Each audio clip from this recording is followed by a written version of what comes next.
Oh boy. Look at that.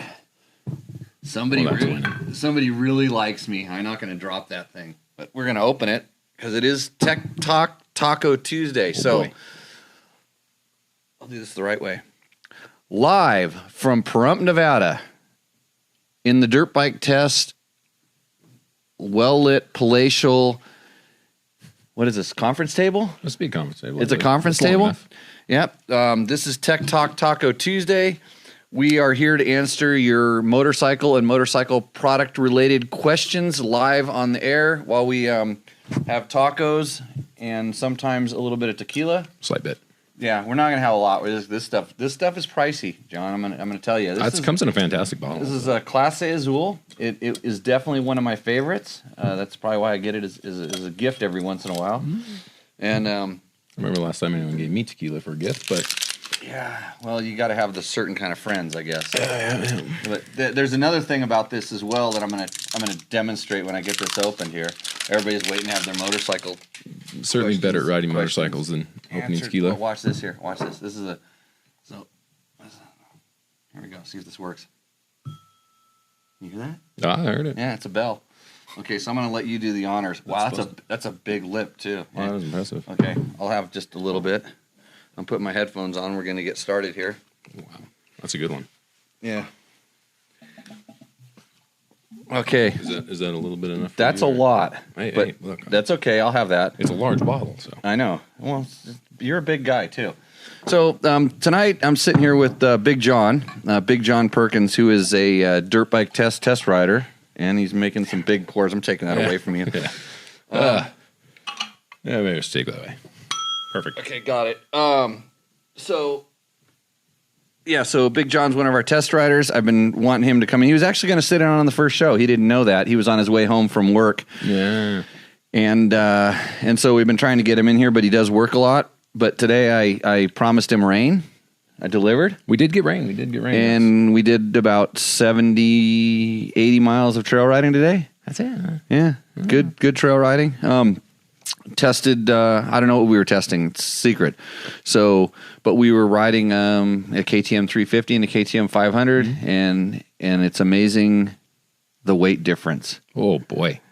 Same fuel tank, same amount of fuel, mass amount of difference in weight. Yeah. So it was pretty good. It was good to do that. We were actually, the 500 had some nitro mousses, some soft mousses in it. We were trying to put time in those, and I'm messing around a little bit with some stuff in the 350, trying to get happier with the suspension, just like always, tinkering and stuff like that. And it was my old 350, not my new one. I have the 2019 still in the motorhome. I got to unload that thing and start tuning on that sucker a little bit more. But anyways, welcome everybody. Thanks for joining in. Let's see, Underground Bunker. Is that what we're calling it now? Yeah, I like it. Yep. I learned a few things from, Art Bell out here. Anyways, cheers. Yes, sir. Have a sip of this stuff. It's good. See, my wife is watching. That's impressive. I made some improvements per her requests in our studio. That's why it looks like there's a wire coming out of my head. So I got a few questions that people posted up on last week's video comments on YouTube. So the way that this works is we do this live on Facebook. We know that everybody can't enjoy us here, live. So you can always find this on Facebook, or you can find it on Facebook. It stays up there. We post it up on YouTube on Dirt Bike Test, and you can always go in and throw some comments in there. We got to share this thing. We want it to grow. We have some sponsors that help us out, help us get going here. Producer Gabe's going to run the reel, and that's a picture of. Is that a picture of me? Yeah, that's a picture of me. Yeah, that's not a sponsor. Actually, I am kind of a sponsor because I think I'm floating this thing on my own. Achirby's. Yeah, Achirby's, the maker of the Lots and Lots of Plastic. They've actually, Franco Achirby's saved me from a life of slavery in Zurich, Mauritania. It's a long story, but I'm probably still paying off that debt. Yet, we're testing their air pressure seat, their X-Air seat. Did you get to ride with that or not? I did not. No, not ride with that. We did, however, get to use 2 motorcycles with very large tanks from them this morning. So. Correct. Yep. And I've always liked their tanks, especially when you're talking about the big tanks. You know, not the other ones. There's a lot of different companies. IMS makes tanks. Acerbis makes tanks, but Acerbis makes a lot of plastic. The skid plate that was on my bike was Acerbis. Mm-hmm. The chain guide that was on my bike was actually Acerbis. Also tested that. Yeah, I tested. You tested that. Yeah. Yeah. And then, good stuff. So, also chain guides, TM Design Works, and we've got something over there in this bag that I'm going to talk about a little bit later.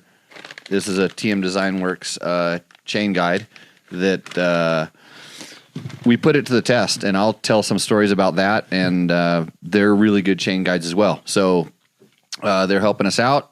And next, Gabe, yeah, working on it. He's working on it. It's good.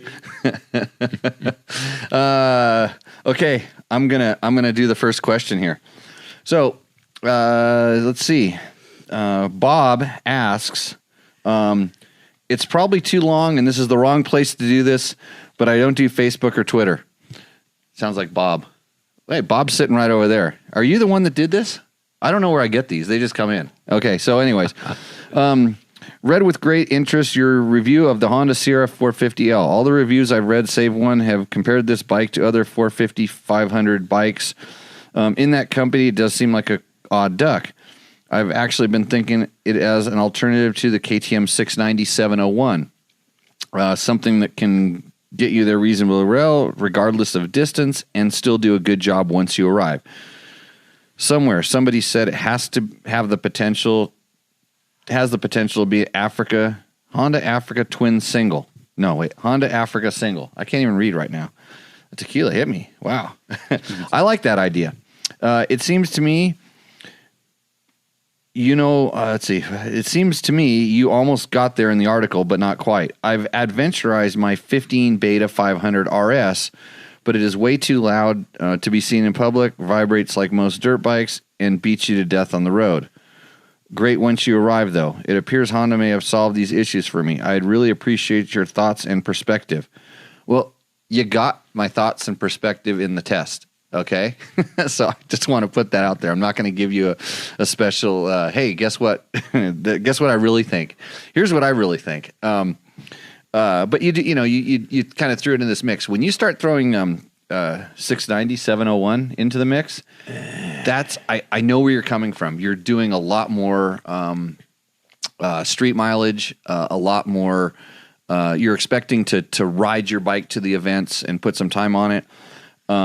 And the problem is when you get there on a 690 or 701, you're still on an adventure bike. It's just not a big enough difference down off of the 1,000cc range to be, a massive comparison between a 450 and a 700. The 701 and the 690 belong in adventure bike world. The 450 is a 450. It's a derived off of a dirt bike. I'll tell you the one good thing about it that you did pick up on is the lack of vibration, and the Honda does not vibrate. It's funny. I was riding the KTM 350 today, and it's a 16, and all I noticed was how much it was vibrating because I've been riding the Honda a lot, the X mostly, which doesn't vibrate either.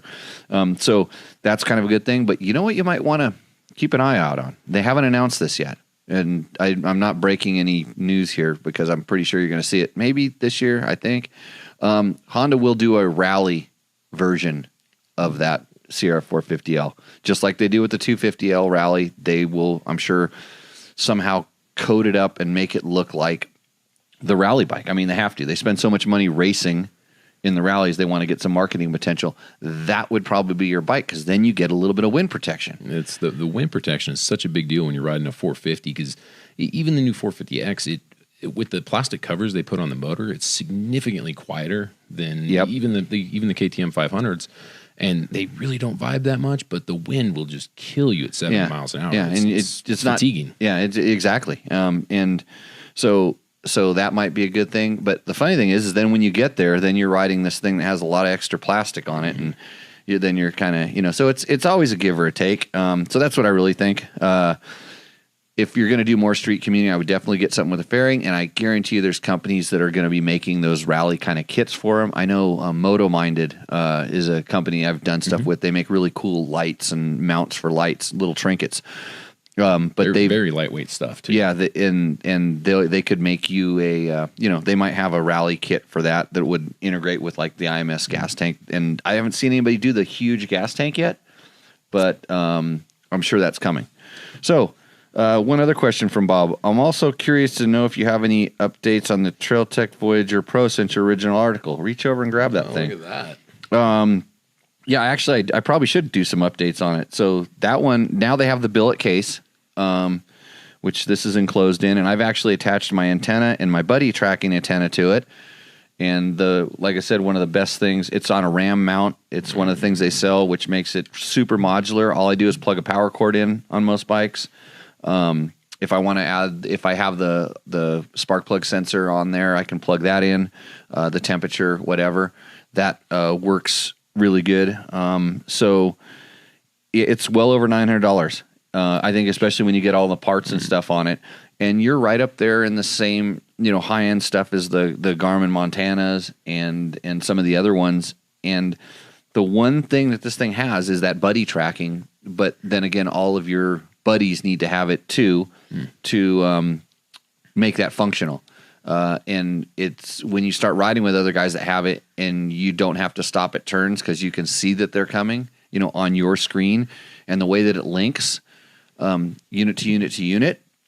It's they call it a daisy chaining or something like that. So you can actually stretch a long distance as long as you're connected to one of the other units. It'll tell you where everybody else is at.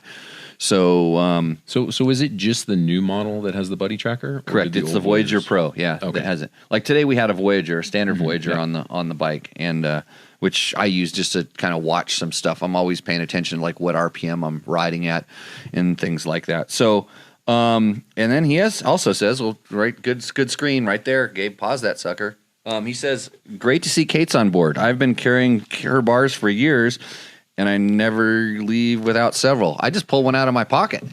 And if you want a promo code for a Kate's bar, these are the best trail bars known to man. Hands okay. What do we eat for lunch today? We had a Kate's bar. Yeah, we had 3. Oh, 1.5 each. I'm a bigger guy, so it's. So you had not enough. I think that's why we came back. That's why we're here on time, because you got tired, hungry. Actually, believe it or not, they're terribly dense, so they work out great. Yeah, no, it's good. That's all I ate until I had my tacos a minute ago. That was all I ate. And tacos brought to you by Ramiro's. Sorry, we're not at Ramiro's anymore. We'll get back there when the internets work better. This is a little more quaint, a little quieter. Little less smoke. Yeah. A lot less smoke. A lot less smoke. Yeah. But the tequila's just as good. Definitely. Yeah. Cheers. Yeah. So, Bob, thanks for the questions. Hopefully I answered your things. Since you're not on Facebook or Twitter, you'll see this on YouTube tomorrow, or actually tonight, because I'm going to teach Gabe how to get this thing up live and quick, like he's supposed to. Like I'm supposed to. Man. Yeah. Okay. I know. I had one other thing. We got a really interesting email from somebody. John, I'm going to have you read this. I should have had you read it while I was taking my sip of tequila. Just the top part. It's from Robin Bofill. Jimmy, I don't speak that. You don't speak that language? No, sir. That's the way it came. That's all I got for you, though. Go ahead. Give your post best. Instagram. That's a good one. Yeah. It says bonjour. Yeah, I'm pretty sure it's bonjour. Oh, okay. So you already know more than me. Motocross. Yeah, the good one. Yeah. Trophy Mediterranean. Yeah, he's asking how to get a trophy in the Mediterranean. No, I actually translated. I'll tell you what he's saying. Oh, that's fantastic. Yeah. He says, hello, I'm a motocross league driver, and I participate in the Mediterranean Trophy Challenge. I take seriously my sport, and just the beginning, the competition with already average results. See good. This is almost like Jinglish. And given your activity, I identified several areas where we could collaborate would allow the development of your business. We have a large audience, rather diversified, and this can be beneficial to your business to expand your customer base. And I'm thinking, I was reading it in French this morning, which I don't read. No, of course. And I could tell exactly what he was getting at. Well, I figure you translated this with your mind. Yeah, convinced that real opportunities can develop turnover of your business. I don't want to turn over my business. Actually, I do want to turn it over. I would be delighted to team up with you. I propose, as highlighted your brand, Instagram post. Advertise on my outfit, my bike, and my truck. Example of counterparty. Well, so really a strong Instagram following, you're going to want your motorcycle in the bed of your truck times roughly 1,000 photos is really a good strong base, I would say. So he's looking for financial aid, etc. That's what the counterparty is. Oh. Yeah. In the meantime, please accept, Madam Sir, the assurances of my highest consideration. Did that come with a check? No. He wants me to send him a check. Oh. The Dirt Bike Test. We're getting into the sponsorship business of the Trophy Mediterranean Motocross Challenge. I'm picking it up. Yeah, got it. I see that now in French. So anybody that needs to be sponsored, what you need to do for me is don't send me that thing. Don't find my info at dirtbiketest.com. Don't come visit me. Write me a test of a product that you're really familiar with in our format, and then submit that to me. And if it's good, then I can make sure you have lots of products to test for me in reciprocation for you producing tests for me. I will send you a sticker or two, maybe, if you're good. If I don't have to correct too much of it. Yep. So, Robin, thanks for the email. Our financial support will be lacking in the short term. In fact, I was thinking maybe you could send us some money. It would be better, and then we would talk more about you, and that would get you a lot of followers. And net, we would both grow our areas where we could collaborate. Yes. So good times. Yeah, fantastic. Okay, voyage. yeah. We could, if you want to do any translation there. San Felipe Bob had a question. Imagine that. What's Bob up to today? Well, I don't know. I just have his question. It just popped up right here. If I start a bike in neutral, then pull in the clutch, everything seems to work fine. Clutch disengages properly with engine running. Starting in gear with clutch pull in is also very difficult. I'm guessing grooves in the clutch basket. You guessed good. Mm-hmm. He's talking about a 2005 KX100. Yeah, that is one of the symptoms of a grooved clutch basket. But that's real easy to see. That should be simple. What you can't see and what often could be a problem is warped metal or aluminum, depending what's inside of that particular bike, drive plates and friction plates. Sometimes those things get warped, and you imagine, it's like, if you know what it looks like when something's warped. If they set in and they kind of catch, and then they kind of ride in grooves like waves when the waves mesh up together, that would cause some of those problems as well. The improper oil could also, if your oil is a little too sticky or it's not the right weight, and I didn't do enough oil research, so I can't talk about viscosity tonight. I've been banned from talking about that for my own brain. Or it's far too old. Yeah. The oil's old. Yeah. It's because it's like sandpaper, not friction material. So hopefully that answers your question, Bob. We've done with that. I feel like I'm missing a sheet. Oh, I know. You've got it. You've got the bottom of the other sheet. Right. Good thing I have a helper here. Okay. Next question. Eric Hermsstead. H.J. Hermsstead. I have an 18 Husky FE350, and all I've done is take the screens out of the muffler and TPS tuning. I'm happy with how it runs, but I went and read an article, and now I think I may have done the wrong thing. Is there any difference between a Dobeck E JK tuner and the JD tuner? So I'll answer all of your questions. I can answer these questions. Actually, and he posted this up on the Facebook thing where we announced the show in the morning. He also put a link to this Google Doc that somebody called Taco Shop, someplace in Vegas. I hope they're not getting on my Taco Tuesday train. It's trademark. Taco Tuesday. Taco Shock. Okay. So, anyways, that document is actually very accurate, and it's linked on our page. So, if you're on Facebook, you can go down to that and take a look at it. the information that guy gives is actually really good. It sounds like somebody who knows what he's talking about. He explains all the different methods and things that you can do to the emissions compliant bikes. He explains why they're emissions compliant, and everybody explains it a little bit different. But I breezed through that, and it was seemed like some pretty good information. So, and he did outline all the different choices on the ways you can modify. That document was specific to the 500 and the 501 Husky. But all the same stuff applies to the 350 for the most part. So the screens out of the muffler, I don't know which screens you're talking about. If you took the screen at the very end of the muffler out, I think that's a smart move. Lets the bike run a lot cooler, generally get a little more throttle response. And then you've done the TPS tuning. I am not a fan of that because it's just everybody says, oh, it richens it up. Well, yeah, it does in some parts, and then it makes it too rich in other parts, and then it makes it too lean in other parts. And every bike I've ever ridden like that ran like a bike that was improperly jetted or tuned. They may have idled better, some of them, or they may have gotten a little better right when you cracked the throttle, but then they got bad right away, or they were really bad when you cracked the throttle. And in fact, we just had one of our rental bikes become hard starting at the last class.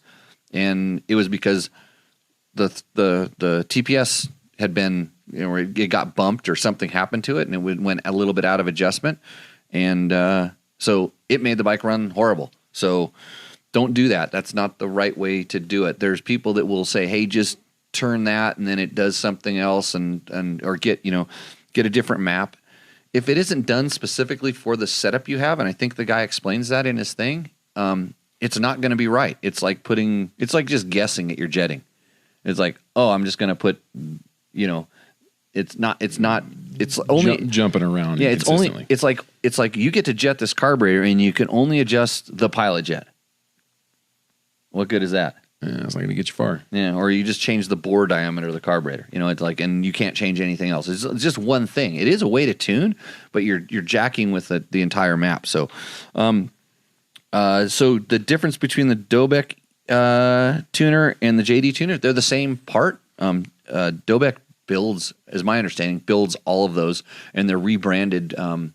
They all kind of do the same things, but there's different versions of it, and the tunes that these companies are putting into them are different. So it's the same, quote, hard part. It's just the way that they're tuned. So JD does their own version of it. Dobeck does their own version of it. And I've never got one specifically from them. I've used ones that were branded as FMF before. I'm trying to think, there's a couple online places that can get them and brand them themselves, also. But I've had really good luck with the JD jetting ones, and, I help them sometimes with the tuning that, because they do a lot of their stuff on the dyno, and then I go and ride it. And what works on a dyno doesn't necessarily work on the trail or on the track or wherever you're doing. And the cool thing about this stuff is that they are adjustable, so you can start with a baseline and then you can modify it from there. So hopefully that answers your question. I see some questions popping up on the feed. Let's see here. I'm going to look at that in a minute, but I have another. So, Eric, thanks for the question. Hopefully that answered the thing, but that's a good article. And then if anybody else wants to look at that information, click that link. It's a Google Doc essentially, and it was hard for me to find out. I'm like, who wrote this thing? Because it sounded like somebody who knew what they were talking about. So pretty cool. Matthew Cox asks, I got a 19450 EXCF. How do you get one of those? It's got to be 6 days, right? At least. A 6 days edition. Chili's this year, right? Yeah, I don't know. Chili was last year.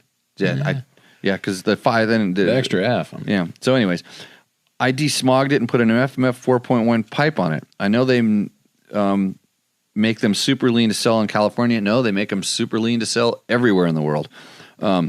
Now I get a lot of backfiring on decel, of course. It's even leaner now after doing all that to the bike. My question is the Vortex ECU the missing piece I need? It could be. Heard they will solve that problem. Plus, give me some extra horsepower. Let's This see. is a 450? It's a 450. Okay. He wants extra. So I'm just curious. So when you're wide open at peak RPM, is that when you want extra horsepower?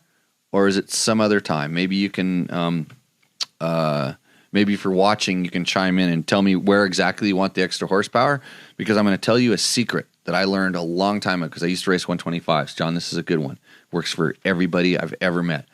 If you're riding and you're not at peak RPM and your throttle's not wide open, adjust either of those two things in a method to make more power. Does that make sense? Everybody get that's spot on. Get it? Yeah. That's spot on. So turn the throttle farther, let the bike rev up more. You will get more power. It's free on almost every bike that I've ever ridden. And if you're not there all the time at peak horsepower, peak RPM, and wide open, then you can always do that and you'll get more horsepower and it's free. So let's see. The second question is it going to hurt the bike with all that backfiring if I keep riding it before I get the Vortex ECU? Because it's 8 to 10 weeks out delivery from every dealer I shop at. Yes, that's Vortex seems to be back order racing lately. I'm trying to get one too because I'd like to play with it and test it. Yes, you're going to hurt your bike. It's lean, and especially when you went to the 4.1, which is a very open muffler. Mm-hmm. It's gonna amplify that lean sensation, and the bike is just gonna run lean. And I don't think you really want to run it that lean. But most of the backfiring you're hearing is coming from the air injection portion of the emission stuff. And so what there is there's a reed valve on a vacuum thingamajigger it's mounted on the side of your head. It looks like a square. Like a kind of a square little thing with a big black hose coming out of it. And when you go on decel, that sucks air in, which leans out it allows it to pop and backfire. And when that thing is working, it doesn't affect performance per se, power per se, but it does allow the air in there. And then you get backfire. And it actually comes... Help me out there. Hold on. Oh, I knew there was something I needed here. Need one of these too? Yeah, please. Yeah. So,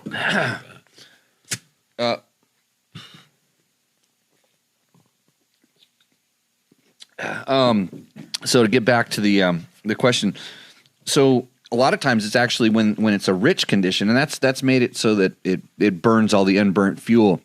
And then allows that fuel to catch on fire and burn and explode inside your muffler. So what you can do is there's various ways there's some kits to remove it, and there's various ways to make it so that air can't go through that system. JB Weld stuff a lot of it into the little thing where the reed valve is, and then no air flows through it, and then it just sits there and it doesn't do anything. And then 90% of your backfiring will go away. And then also make sure that your joints on your muffler and stuff are tight, because essentially that causes the same thing. But do something with put the stock pipe back on till you get your tuner. You'll add a little life to your motor. Does the 4.1 come with a removable baffle? Yeah, the 4.1 has a spark arrestor. I'm guessing since he's looking for more power, he took it out. Put that back in. That'll help. Yeah, put the stock pipe back on until you just leave it stock until you get and when you get the Vortex, actually read that document the guy put on the post, and it'll explain all that stuff. I think the Vortex, unless you're really going to go in yourself and start changing the ignition tuning, or if you just want a plug and play thing, I think that the Vortex is kind of, for most people, overkill. If you're going to start pulling the reeds out and doing all the other tricky things, then maybe it's the way to go if you're looking for more power. But I just turn the throttle. When were you wide open at all today? Me? No. On the 500? No, I was on a 500. I was on a 350, and I was never wide open today. No. I was trying to go wide open down that road, but we were already going like 90-something miles an hour. Yeah, no, that's fast enough. Fast enough. Okay. Matthew, thanks for your question. Let me know about that horsepower thing. The wide open thing. I'd like to help you save some money and make your bike run better. Because when you start asking for power, it's like a lot of people what they're asking for is throttle response, or they're looking for additional torque. It's not really more power. It needs to be explained better. But I kind of jokingly go down that route because people gave me crap too. As I said, I want more power, and they're like, turn the throttle. Okay. Let's see. Brian, no sexy shirt tonight? Nope. I actually could. I'd run out right now if I didn't have to stay here and man this microphone. I go get one. I'm looking for the comments right now. So, John. Yes, sir. Tell everybody your stats. What's your height and weight? 6'4", 200 and we'll say 45 pounds. Okay, on a good day. So John, John is our big test rider. One of them is our bigger, taller test rider. So you always ask like how when we test bikes, we have some smaller guys. I'm perfect, and then John is big. Yes. So they build bikes for me, and not really for John. But he's kind of a strange big guy because he doesn't want tall bars. No, heavens no. No. Oh, gosh, and you don't like tall seats. Well, no, that puts you too far from the bike. Yeah. And lowered pegs. Ooh. Bad. That's a bad one. Yeah, well, especially what size are your feet? Yeah, about 15s or so. Yeah. But that gets your feet dragging the ground, and yeah. I have none of that. How come I can't see the comments anymore? Does anybody know how this thing works? I need a technical assistant. But anyways, I was going to mention, so a lot of times when we're testing these bikes and we talk about like them being, are they roomy enough for a big guy? We have a big guy. Mm-hmm. He's kind of, like I said, kind of unique that he doesn't want to modify or change them, but right away I'm cramped up on this thing, or we need to move the bars or do something like this. And oftentimes I'll find myself wanting the bars even a little bit farther forward than you will. But and that's a big thing is a lot of your personal bikes, your bars are too high for me. I generally like them a little lower than him on even our personal bikes.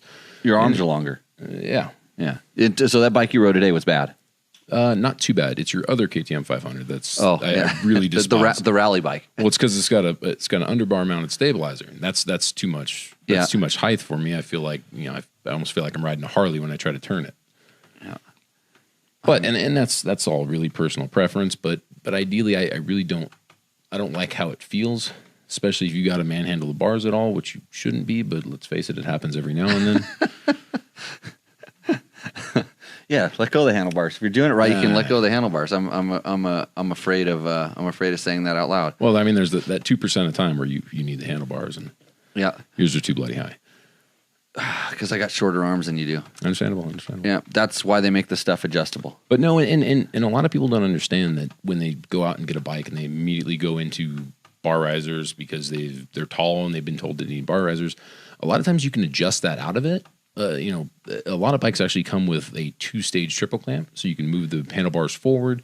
You can flip the bar mounts 180 degrees. Sometimes that'll move the bars forward, move them back, and adjust your levers.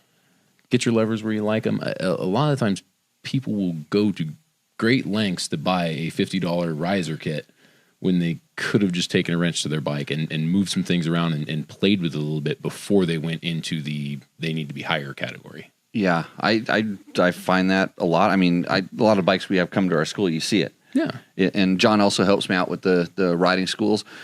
And you see that somebody just, they drank the Kool-Aid, whatever it was. You've got to have this part, this whatever. And it's like, you ask why? And it's like, oh, they said you have to do this. And it's like, and I'm usually more of the person that's like, tell me what you're looking for, and then I can maybe point you in the right direction with the product, the thing. And a lot of times that's hard to get across to people if they've never went out and tested both of them back to back. And I mean, we kind of privileged here. We get to test a lot of things back to back, but you can do it at home just as easily. You can raise your brake lever up a little bit, raise it, lower it down a little bit, move your handlebars forward, roll them back. Those are things on your own personal bike that cost $0, and they may be a world of difference for you. Yeah. Okay, so somebody's online here giving me this MacGyver trick number 25: broken throttle cable on 2-stroke in the bush. Take the air boot off and shove a stick in to have the slide open 3/4 way open. Hold on and lean to learn to clutch and shift and ride the kill switch. That's the stupidest thing I've ever heard. That is so. What is the remedy for when the stick runs through the intake? I don't know. I'm thinking about you're more worried about the engine. I'm worried about the guy on the bike trying to kill himself. Don't ever do that. Mitch, what the hell? That's one of the... No, I know it wasn't. That wasn't a different Mitch. Yeah. I have hey, Bob. Why didn't you fix that guy on the chat room right away? I didn't see it. Bob, that was your job, is to fix the people in the chat room, and you didn't do it. No, if you break a throttle cable and you're really screwed, you can pull the sleeve off the throttle cable, and you just have the cable part out.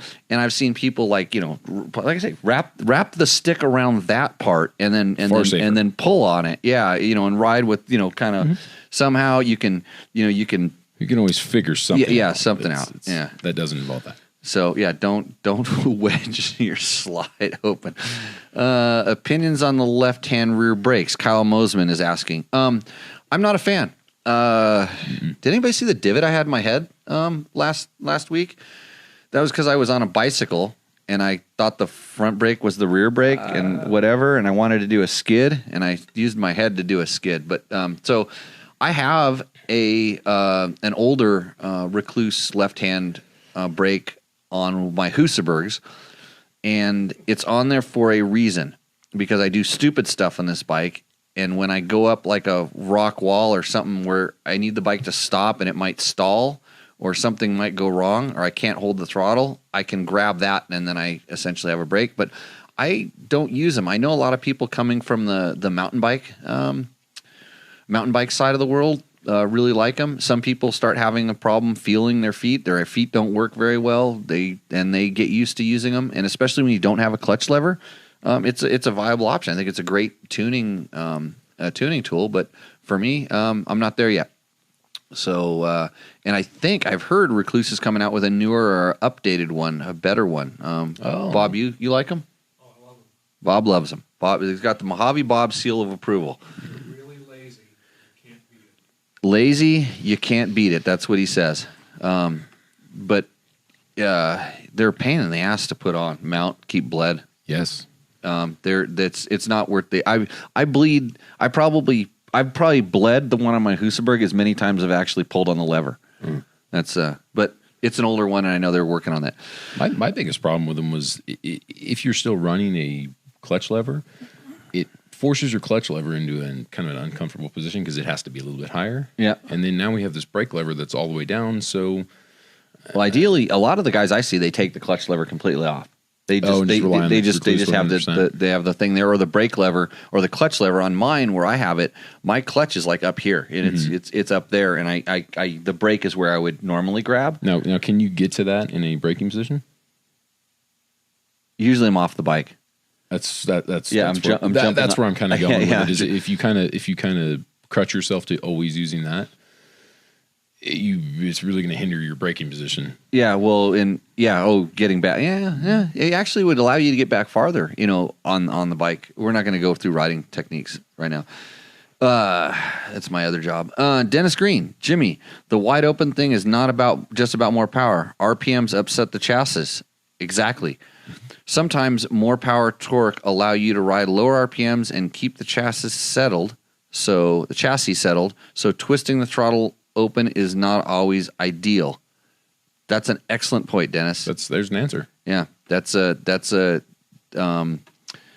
Let's see. How about a close up on the Voyager Pros with your other antennas mounted on it? Here, why don't you just hold that up towards the camera? You can reach out there and so turn it, angle it down.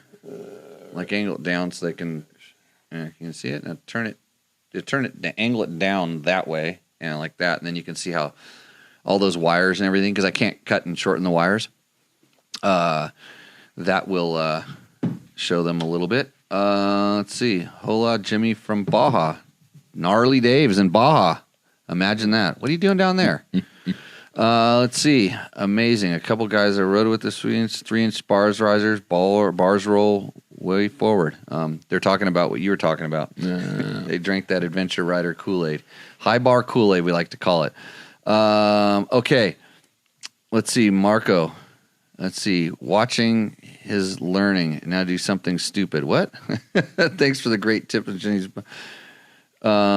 Marco called me. He's a good friend of mine. He called me up and said his bike's broken in the forest and he wanted help. So this is not a live help desk. The other however many hours are left in the week, you get me for 1 hour on Tuesday night, and that's it. That's the only time you get live help. Let's see. Recluse. What? Oh, so George put the post up for the Recluse right there in the chat.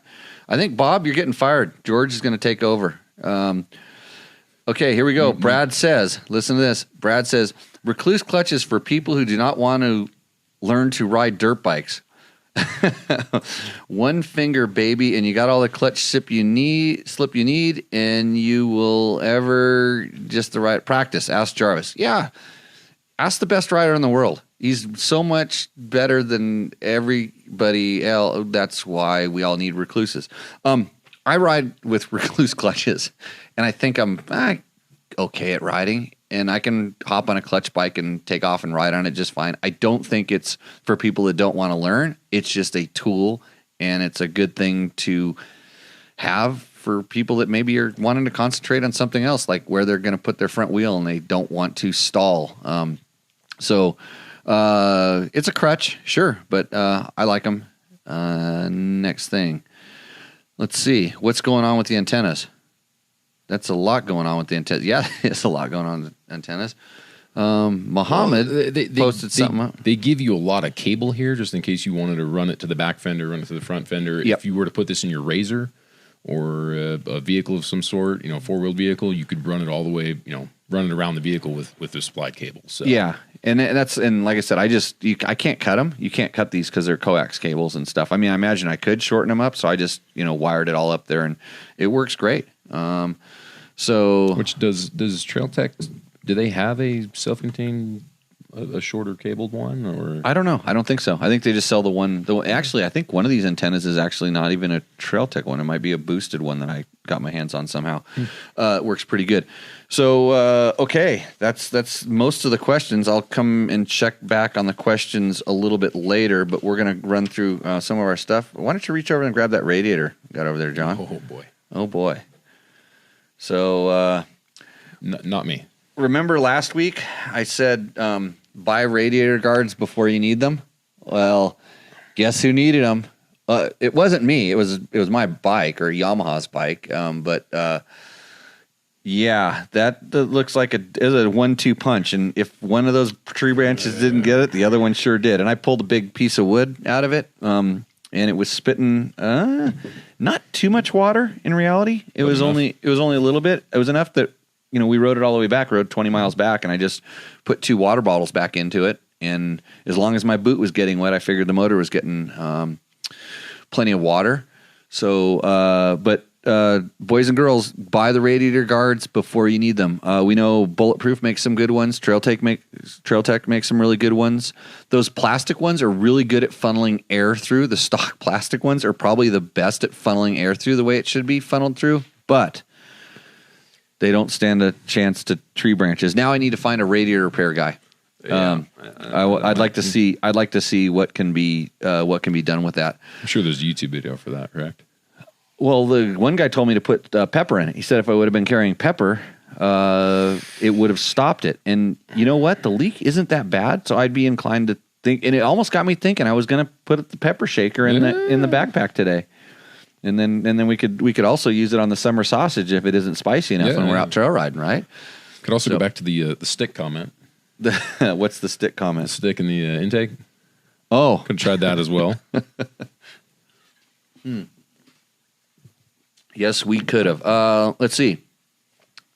Eric Hall. I found the Recluse on my 990 gives a peace of mind getting through gnarly sections on a loaded big bike. It lets you concentrate on your line more and avoid stalling, which means planting a foot, which means sometimes falling.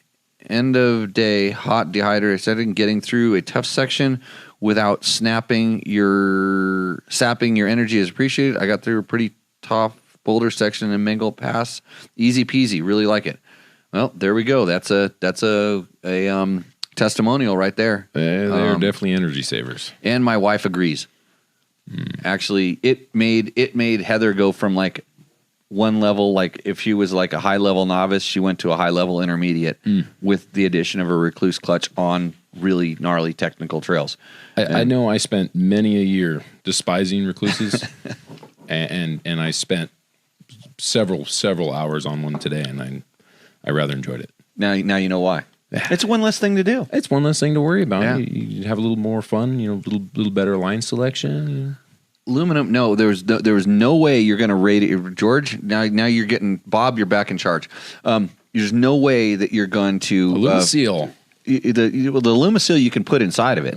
Yeah. Same stuff. It's just like pepper, but it's made out of aluminum flakes. Yeah. You just need some flakes floating around in there. Kind of like the flake that was riding my bike when it hit the tree. Ooh. I didn't say that out loud, did I? No, sir. Okay. But hopefully a radiator's on the way, right, Mike? Let's see. I have not had a ton of luck with any of the pour-in radiator sealing stuff in the past. It's just to let you know. So, and it certainly makes a mess when you're done. Grab that rotor. You forgot. Yeah, check this thing out. So, what did you spill? There's radiator fluid on it. Check this baby out. Still leaking. Look at this Galfer rotor. So hold up that wheel that's down there. I showed you my W wheels for my thing. I would have them on my bike, but I had to wait for these babies. Whoa. So Galfer rotors, I've used Galfers for a long time, and people say, Jimmy, can you feel the difference between different brake rotors? Yes, I can. And there's a lot of stuff with. I'm a big proponent of working on your brakes, getting your brakes dialed in, and half of it is making sure that they just work properly. And I know a lot of people don't take the time to bleed their brakes, change the fluid like they should, and it makes a big difference in the way your brakes work. Just servicing, have the pins greased, and then of course make sure you have new or decent pads in there. And then the rotors just completely get overlooked. And so a couple things is different rotors have different feels, and it's sometimes is how aggressive they bite, and then it's how progressive they are when it's as much as the pad. The rotor gives it a different sensation and a different feel. So what is your take on blued rotors? So when they've got a little bit of color distortion in them. If they're still straight, do you run them? You look for new ones? I'll actually just do a couple panic brakes. Mm-hmm. I'll really use the brake, and it'll tell me right then. Is it because a lot of times on rotors that are bad, if they're warped or if they're warped for sure, you can feel it. I mean, you feel like kind of it's grabby initially, and then it like fades. And so it's a feel thing, and when all of a sudden it doesn't feel right, it's like, okay, bleed the brakes. That's the first thing to do. There's usually air in it, so bleed it, and you can back bleed it. You can simply run your knee up against the caliper and force the fluid at least on a side floating one. You can force the fluid back up into the reservoir and then refill it essentially. And a lot of times it'll get the air in there, as long as on your caliper the highest point is where the hose connects. Mm-hmm. If your bleed is a little bit higher, you're going to have to manually bleed it because the air will, end up at the top. The air rises, but you back bleed it; it'll squeeze the air out. We pump it up. That's step one. Certainly, back bleeding has got to be the number one trail. But I find myself back bleeding my brakes all the time just to check them. If they don't feel perfect, I immediately start with that, and it takes 30 seconds. Yeah, I've been in races, especially I remember in ISD qualifiers where I actually smoked my brakes, and I would actually jump off, ram my knee into the thing, and back bleed it and pump it up. And the time I took to do that actually was made up for because my brakes came back, and then I was a little bit more careful with, at that point I'm like, okay, I got to be careful, but at least I didn't crash. And back in the day, we weren't riding as fast as they are these days, where nobody would ever get off their bike. But I did that a couple times, and so number one is bleed the brakes. Number two, then the condition of the pads and the rotors. Or if you're, if something's mechanically wrong, the seals are bad, that feels horrible. That's junk, but that needs to be worked on. Nothing we can do about that right there. So if and then a lot of times you make sure that your pads and your rotors are match set. If you're switching wheels, oftentimes your pads don't work very well if you put a new wheel on the bike, and because they have to bed back in and get going. So there's lots of little things, but new rotors and new brake pads are way better than, for me, a pipe or a muffler. Oh, yeah. Yeah. I mean, there's your horsepower. Yeah. Because I don't care how much horsepower you have, I'm going to outbrake you. That was my thinking in racing, because I knew how much horsepower cost, and learning how to use my brakes and getting good brakes was way less expensive and way more effective. And then I was riding a 125 anyway, so my bike was slow. So one more thing while we're on the brake thing before we beat it to death, but do you have any special like run-in procedures for new brake pads and or rotors, kind of like the street bike guys do or road race guys do? I used to when I would have spare wheels and stuff for desert. Yeah, I definitely go bet them in. Would just do a couple. Drag it initially, just kind of lightly drag it in the beginning. Make sure it's clean. There's not smoke or oil coming off of it. Make sure everything's clean, and then do a couple good, really hard hard brakes, and then I would probably 5 or 6, from higher speed down, slow it down until you could almost feel it get kind of soft. Because it seems like when everything's brand new, they'll go soft, and then they cool down a little bit, and then they're good, and then they never change. Scientifically, we'll call that a heat treat. But yeah, someone will correct us. I had a physics student in here last week. Matt, where's Matt? He didn't have Is that guy still around? He didn't have the physics answers. He went riding with us. He was here and went riding with us last week. It was good times. Oh, fantastic. Okay. What other? Get the TM Design Works. TM Design Works. That's right. Get that sucker. So I was going to tell you a story about this thing. TM Design Works is supporting Dirt Bike Test right now. So let you know, I've been using. Get the little pieces too. I've been using these things since they were hand machined and back when I was at Cycle World magazine. So we're going back a long, long ways. And I'm not kidding you. I put it on that KTM 400 that I still have to this day, and I haven't even replaced it or taken it off. So number one, these things are excellent chain guides, and that's what they started with. It was the chain guides, and they started making the slider pads and different things like that. I don't think I've ever.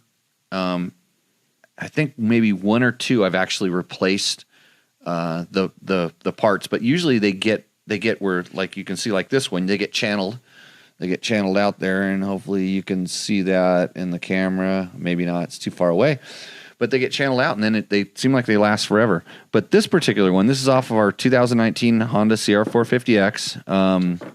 We dented the stock one right away, the little aluminum stock one. And then I put this guy on there, and I proceeded to hit a rock with this one of the last times I rode. And I don't know if I talked about this the other time. It probably at about 20 miles an hour, and it caught this thing right here. And you can't see how deformed it is because it's not really that deformed. But for a TM Design Works one, it's got, you kind of see like a little bit of a wedge there. It's kind of kicked up. You can see where that sucker popped in there, but that thing picked up the back of the bike and kicked it sideways. Like I was pretty sure I cleared the rock, but not even close. And it just kicked this thing sideways, but it was still completely functional. Everything was totally straight.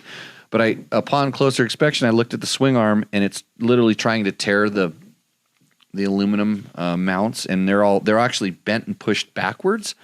And so I decided I would take it off. And like I said, functionally, this thing was still perfect. The chain was still aligning straight. You can see where it got hooked. But every one of these little bolts and stuff is just a little bit out of round. So that thing took a huge, huge amount of force. But and as much as these things get drugged through, for us, rocks and things like this, the stock aluminum one would not have been happy if still attached to the bike at all. And if it did get hit like that, it would have been peeling back or bent into the rotor, and that would have been a ride ending, or into the sprocket, and that would have been a ride ending experience. But which is why you'd go plastic over the stock steel cased one. Yes. Yep. And that's why and this is the factory edition too, is the one, and it's the one that it encapsulates. It actually has, it kind of shrouds or goes around the outside of both sides of the mount on the swing arm on the front two uppers, and then it also bolts in the same place on the back. So it really strengthens up the mount and just that material. And you were talking about how you use that material on your off-road race cars. Yeah. We actually used this exact same material, maybe slightly different than their formula. We used it for all the bushings in our off-road car. It was a Class 1 off-road car. And it would still bend the bolts, but the bushings would be good for at least half a season, where the rubber ones would make it about 200 miles. It's tough stuff. It's good stuff. And I think there's a certain amount of it's self-lubricating as well. Yeah. So the rocks slide off of it. I mean, you can actually feel it when you feel the material. And for it to take that big of a hit and to get, to it bounces back. I think it absorbs a lot of the injury and transfers it. Which I think it's fantastic that they've got these little bushings here, because that gives it this, where now it's encasing both sides. It'll assist with not breaking off the mounts. Yeah. So, and that's those slide down through on the lower part here. This goes straight through. Yeah. They don't have any up on the top. There's not a bushing, but it's pretty channeled in there. But anyways, super recommended. I've had every bike I've had them on. I've never had a bad experience with them. In fact, it's all been positive. And so, yeah, TM Design Works. They have the slide and guide kits that are pretty cool. These beefy ones for off road racing are the bomb. so I don't know where my questionnaire gets to stop and end here. No, you can ask questions. So TM Designs also makes a very, very beefy skid plate. Yep. In the same material. Yep. Well, what's your take on plastic versus aluminum? I like plastic a lot, because most of the time aluminum skid plates tend to affect the chassis feel. Mm-hmm. And I mean, sometimes it can help, but most of the times it hurts. And I tend to like the skid plate to be a little bit isolated from the chassis, and I also hate the noise and of all the stuff hitting it. If I were going to really destroy my bike in rocks and things like that, I want a really good plastic skid plate. Mm-hmm. And with that material and the thickness of the TM Design Works, and I have them on a couple of my KTMs, been really impressed with it. They are probably better than aluminum, because there's some absorption. It's not like smacking metal against something. Same thing with this. It doesn't really. It's like a cushion as opposed to if you're really going to smack aluminum, it's going to be enough to bend it. I think that would be better at displacing the energy. Mm-hmm. So yeah, I find they also tend to slide off things as well. Where aluminum tends to gouge. So if you get a rock really good, sometimes it'll stop the bike or throw the bike in an unpredictable manner, where the plastic ones will let you glide. Yeah, on this stuff for sure. Mm-hmm. Because I've had some plastic skid plates that actually skidded on mm-hmm. rocks before. I've had aluminum ones skid, and this stuff for the most part slides pretty well. Good stuff. So, Bob's supporting. He's got his TM Designs guides for 3 of his kids' bikes. Okay, so we're getting close to filling up a whole hour. Do we go through? Oh, the pressure gauge. Yeah. Oh, your favorite. Okay, hey, George, look what I got here. This is the Astro AI tire pressure gauge. This is a gift from George. He didn't get me a big giant bottle of tequila, but he may have recommended somebody to get me a big giant bottle of tequila. But I posted up on the chat there the link to this sucker. So one of the ways you can support Dirt Bike Test, everybody goes, how can I support Dirt Bike Test? This is a really cool pressure gauge. John doesn't like it because he wants a 90-degree head to get into the valve stem easier, but it actually has a digital readout.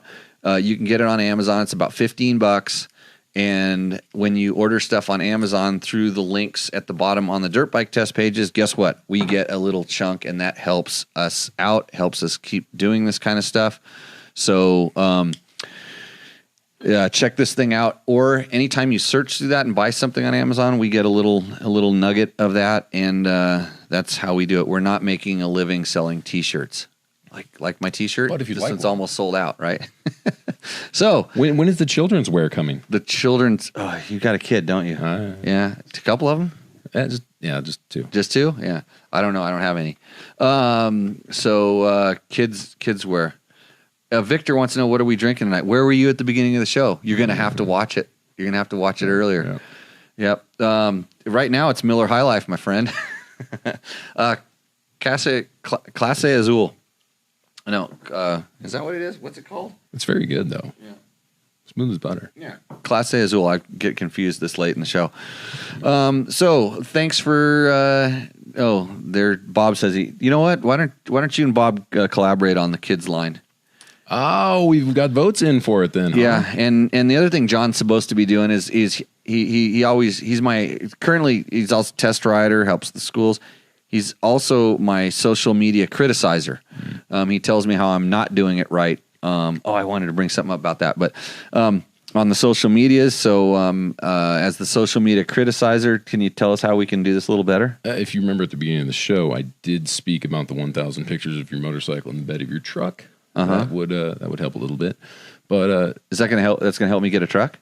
It might. Okay. Another golf ball truck. The DBT truck. Yes, sir. I'm working on that. It's a work in progress, like all this stuff. Do we have a TM Design Works discount code? No, Glenn, but I'm going to work on that. That's a great idea. But I do have one for Kate's. Just email me.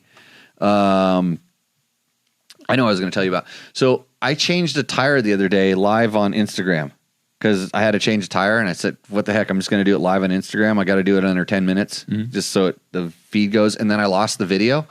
So at some point, again, this week, I'll do that again, because I made a tagline for it. I do recall watching that. Yeah, it was live moto tire change challenge or something. I don't know. I'll put it. I'll tag it again. I'll put it up here. Somebody, George, where's my social media manager or Facebook manager? George, figure out what that is. And because I want everybody, I'm challenging you guys to change a tire live, and it'll be funny. No, it won't. Yeah, it will. Right? So maybe we can learn something from each other. There's a couple little techniques that I have that are kind of unique, different than a lot of other people's techniques. So the preferred technique around the shop here, though, is you struggle with it for about 30 seconds, and Jimmy loses patience, and he'll do it for you. Yeah, it happens sometimes. But it's anyways, watch for that on probably on Instagram. Maybe I'll do it on Facebook. I don't know. Do it someplace. Maybe I'll do it both places. It depends on how many tires I have to change. Gabe, you got to wear some more tires out. So, okay. Pretty good. George wants to know if Ron Jeremy's sitting next to me. I hope not. That guy finds people dead around here. And you heard about Thank you, George. Heard about the Dennis Hoff thing, right? Yeah. So, okay. Thanks a lot for everybody for joining. Hey, share this with your friends that have questions, and have them send us questions, and we'll answer 9 out of 10 without referring to a reference manual. 9 out of 10 every time. Yeah. If you have questions, before you have your question, you might want to go over to dirtbiketest.com. It's on the internets, and we have a little search thing up in the top corner, and you can type in your what you're asking about, and we more or less likely, potentially, almost maybe have tested that before. We have a lot of stuff that we've been testing. We just haven't had time to write it because Jimmy's too busy goofing around doing live podcasts and going riding, which is the reason I do all this. So on that note, I think we're going to kill this little live section here. We will see you out on the trail. Ciao. That's it. We're done. Yeah, just turn that thing.